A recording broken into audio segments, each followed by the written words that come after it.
여러분, 오늘 제가 여러분들 앞에서 읽은 이 말씀 중에는 하나님 말씀에 대한 그런 이야기가 나옵니다. 하나님 말씀은 살아있다. 히브리서의 저자는 그렇게 이야기를 하고 있습니다.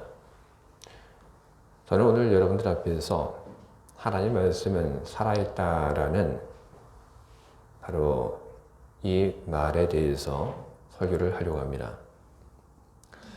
하나님 말씀이 살아있다고 하는 것은 여러분 어떤 의미일까요? 살아있다고 하는 것, 그것은 생명활동을 하게 됩니다. 사람이 슬픈 일을 겪으면서도 배가 고픕니다. 그래서 슬픈 일을 겪고 있는 사람이 배가 고플 때 그 사람은 자기 자신에 대해서 화가 납니다. 그런데 그런 슬픈 일을 겪으면서도 배가 고픈 것, 뭔가를 먹고 싶은 것, 그것은 바로 내가 살아있기 때문에 그런 것입니다. 살아있기 때문에 어떤 일을 겪더라도 먹어야 하고, 그리고 뭔가 물을 마셔야 하고, 그리고 잠을 자야만 하는 것입니다. 사람뿐 아니라 모든 생명들은 생명활동을 합니다. 그런데 오늘 하나님 말씀은 여러분 어떨까요? 하나님 말씀은 우리가 접하는 그런 생명과는 다릅니다. 좀 엄밀하게 이야기를 한다면 하나님 말씀은 생명체가 아닙니다. 하지만 그럼에도 불구하고 히브리서의 저자는 이야기합니다. 하나님의 말씀은 살아있다. 그는 왜 하나님의 말씀은 살아있다라고 이야기를 우리에게 전하고 있을까요? 하나님의 말씀이 가지고 있는 특징이 있습니다. 세 가지 특징이 있는데 바로 그 특징 때문에 히브리서의 그 저자는 하나님의 말씀이 살아있다. 그렇게 우리들에게 선언을 한 것입니다. 하나님 말씀의 특징, 그 세 가지는 무엇인가? 그 역시 오늘 제가 읽은 이 본문 속에 잘 나와 있습니다. 하나는 사람의 마음을 꿰뚫는다. 두 번째는 영혼과 정신을 갈라놓는다. 세 번째는 관절과 골수를 쪼갠다. 바로 이겁니다. 바로 이것 때문에 하나님 말씀이 살아있다라고 이야기한 것입니다. 그리고 이 세 가지 이유는 하나님의 말씀이 힘이 있다고 한 이유도 되고 하나님의 말씀이 날카롭다고 한 그런 이유도 되는 것입니다. 이와 같은 하나님의 말씀 때문에 사람의 그 생각 그리고 사람이 가지고 있는 그 속셈이 다 드러나게 됩니다. 근데 이런 하나님의 말씀은 도대체 뭘까 하는 생각을 하게 됩니다. 하나님의 말씀이 우리 속에 있는 생각도 다 드러나게 하고 감추고 보여주고 싶지 않은 우리 속셈까지도 다 드러나게 하는데 하나님의 말씀은 무엇일까? 정원적인 명령, 그것만이 하나님의 말씀은 아닙니다. 성경에 있는 이 모든 것이 다 하나님의 말씀입니다. 히브리서가 쓰여질 그 당시 성경은 우리들이 가지고 있는 그 성경과는 다릅니다. 그렇기 때문에 어떤 분은 이런 질문을 할 수 있을 겁니다. 그러면 그때의 성경과 지금의 성경, 우리가 가지고 있는 것이 다른데 지금 우리 성경은 어떻게 되는 것입니까? 그렇게 물을 수 있습니다. 여러분, 하나님의 말씀은 진화적인 속성을 가지고 있습니다. 하나님은 히브리서가 쓰여질 그때까지만 말씀을 하신 것이 아닙니다. 하나님께서는 그 이후로도 계속 세상에 말씀을 하고 계십니다. 하나님의 말씀은 멈추지 않고 하나님의 말씀은 정체되지 않습니다. 그렇기 때문에 하나님의 말씀이 진화적인 속성을 가지고 있다라고 할 수 있는 것입니다. 바로 이런 속성 때문에 지금 우리가 가지고 있는 이 성경, 거기에 대해서 우리는 자신 있게 이것이 하나님의 말씀입니다 라고 말할 수 있는 것입니다. 성경 안에는 하나님의 정언적 명령이 나옵니다. 너 이거 해라, 하지 말아라.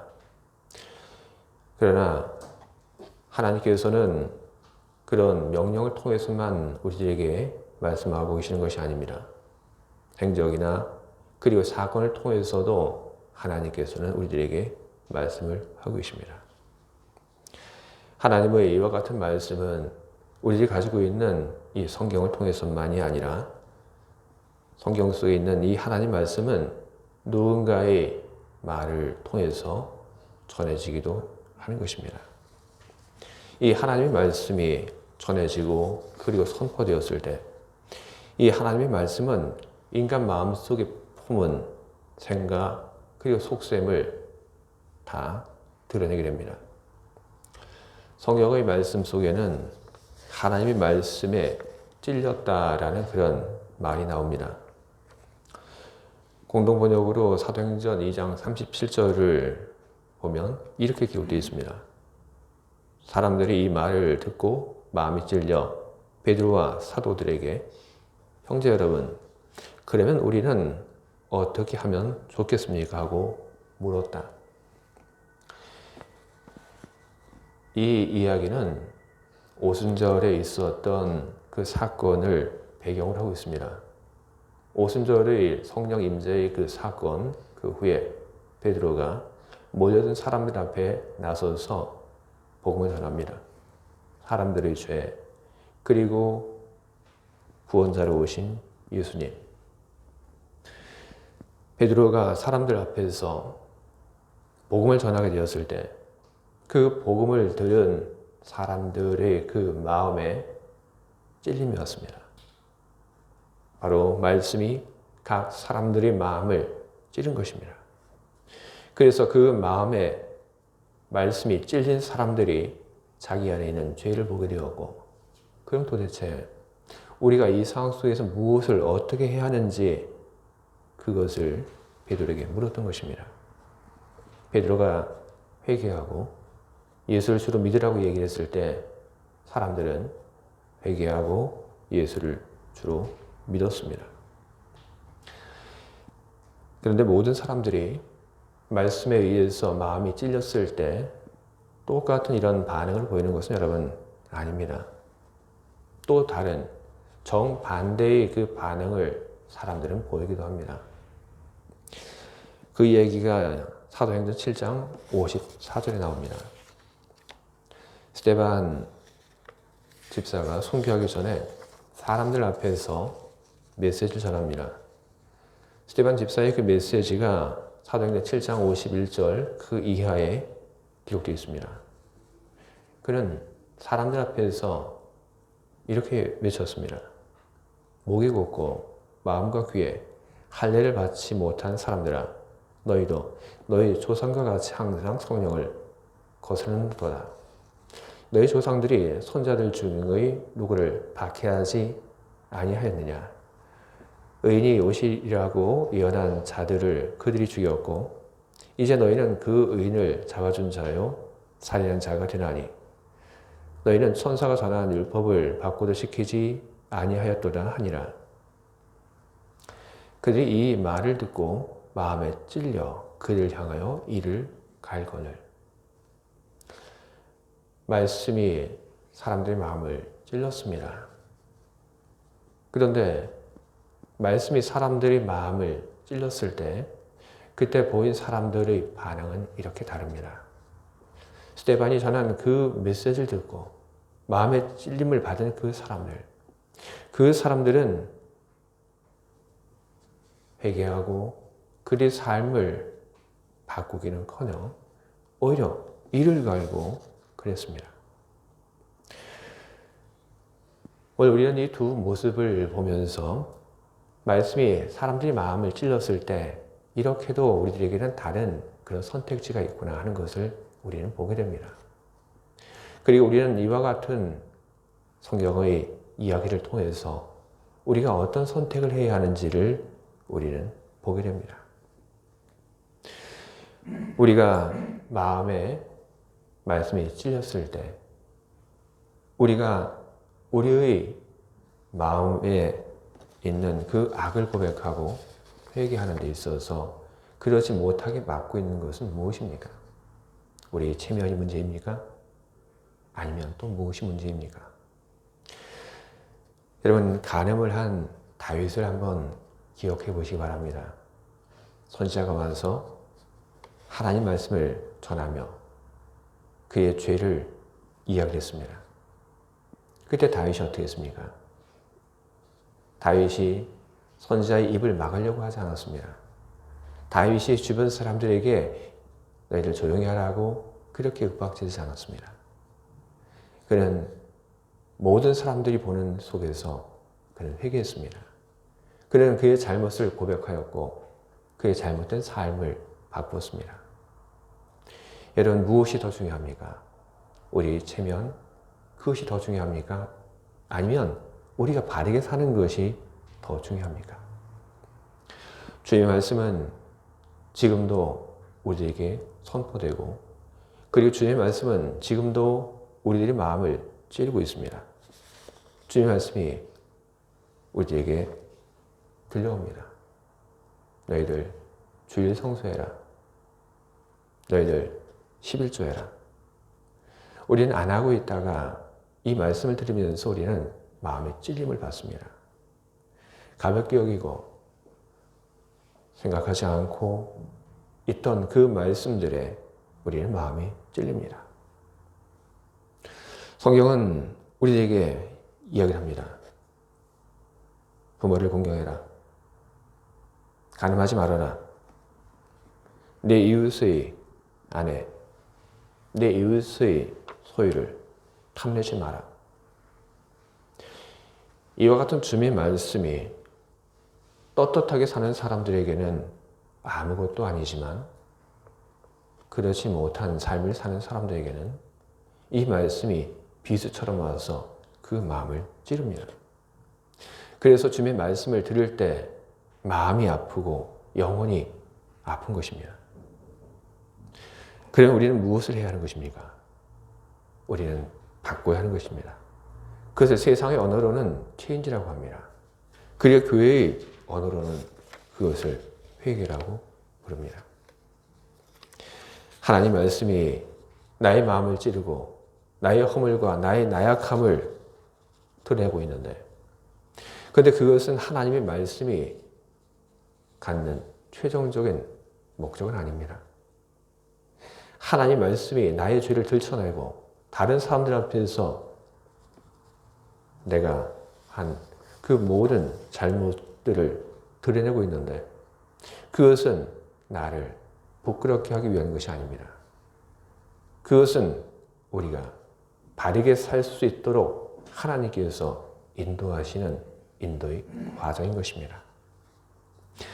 우리는 주님께서 말씀을 통해서 우리를 부끄럽게 만드시는 것이 아니라 우리를 바르게 인도하기 위해서 말씀을 우리에게 보내고 계신다고 하는 것을 우리는 기억하며 주의 말씀이 우리 마음을 찌르게 될 때 우리는 마음을 고쳐 먹어야 하는 것입니다.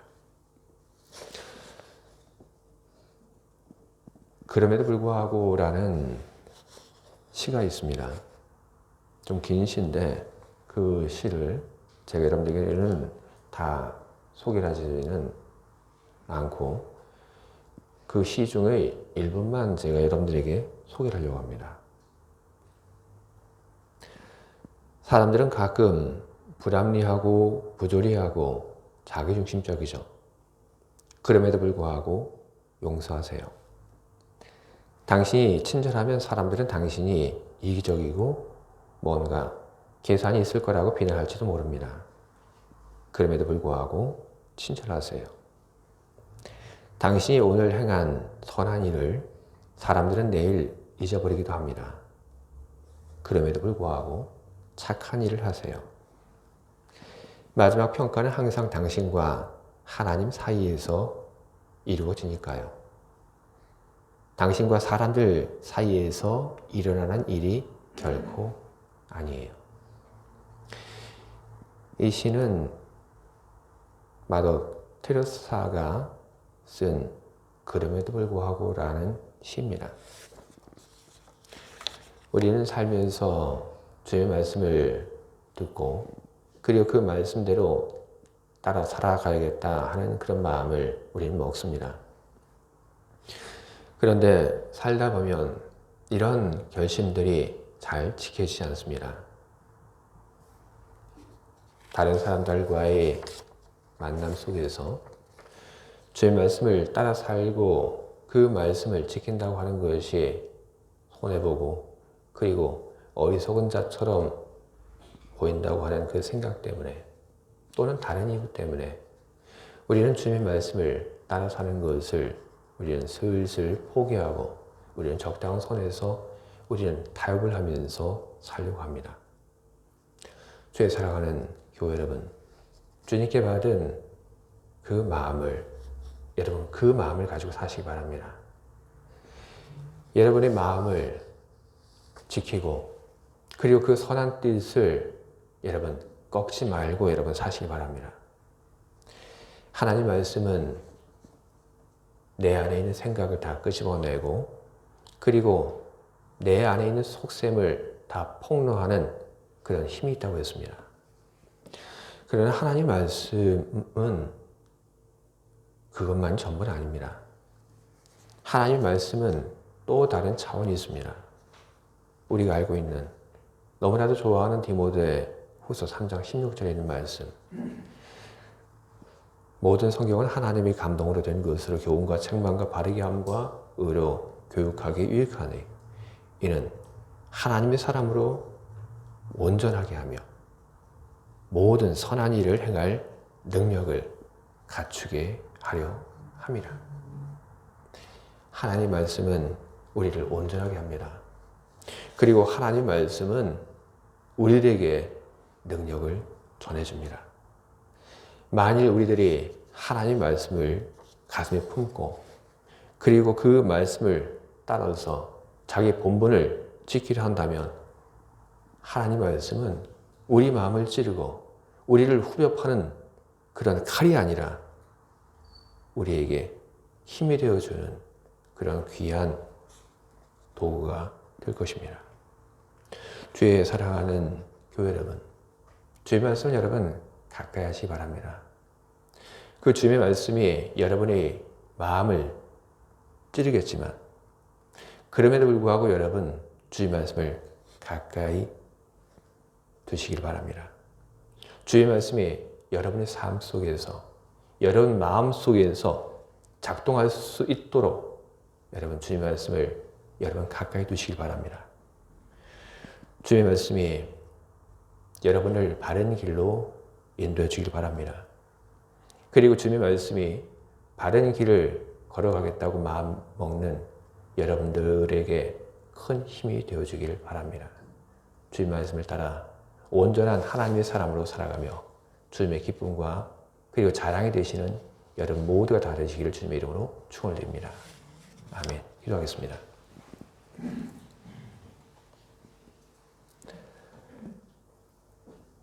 하나님 아버지, 하나님의 말씀이 누군가에게는 와서 칼날처럼 그렇게 꽂힙니다.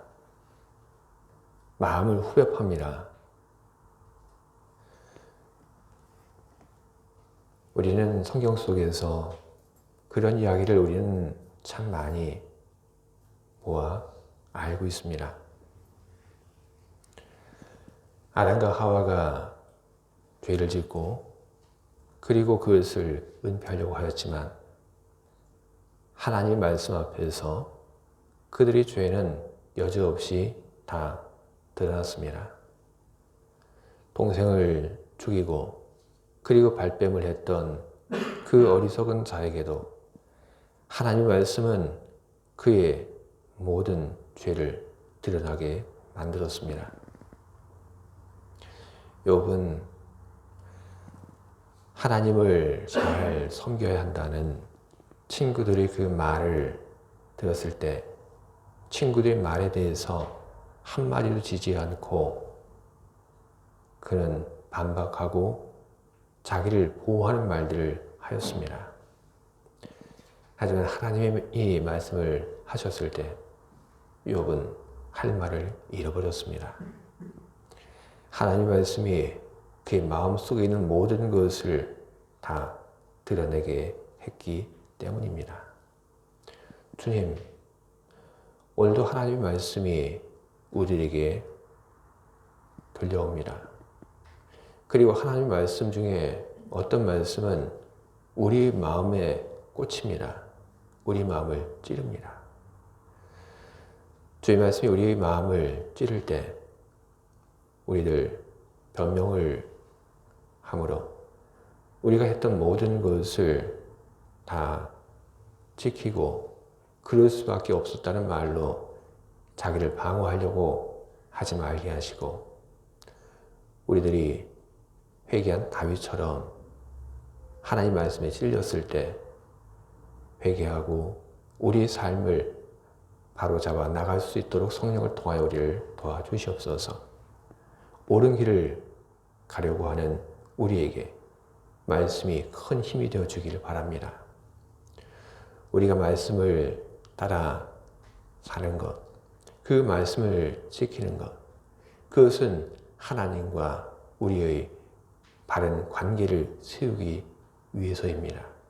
우리가 이것을 잊지 않고 늘 주의 말씀에 순종하며 주의 말씀을 따라 힘없고 온전하게 되어가며 살게 하시옵소서.